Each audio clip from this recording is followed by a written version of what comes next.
উদ্বোধন হলো ইসলামী মূল্যবোধ এবং আধুনিক শিক্ষার সমন্বয়ে গড়ে তোলা আর্মি ইন্টারন্যাশনাল ইসলামিক ইনস্টিটিউটের। সকালে জলসেড়ি আবাসিক প্রকল্প এলাকায় ইনস্টিটিউটের উদ্বোধন করেন সেনা প্রধান জেনারেল ওয়াকারুজ্জামান। সেনা প্রধান জানান, ভবিষ্যতে এ ধরনের প্রতিষ্ঠান আরও তৈরি করা হবে।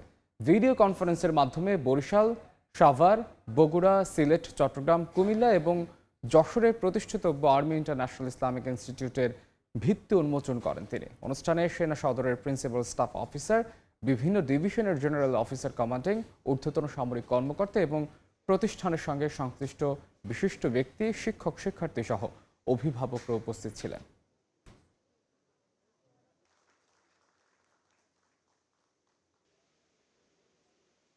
আমরা একটা এডুকেশন সিস্টেম পাবো যেখানে ইসলামিক ভ্যালুসগুলো থাকবে, মডার্ন এডুকেশন থাকবে, সোসাইটি লাভবান হবে। সেই উদ্দেশ্যে এই ইনস্টিটিউশনগুলো ক্রিয়েট করা। আমাদের প্রায় 63টা ইনস্টিটিউশন আমরা চালাই, 12টা ইউনিভার্সিটি চালাই সারা বাংলাদেশে, এবং এই এখন ইসলামিক এই ইনস্টিটিউশনগুলো অ্যাড হবে এটার সাথে।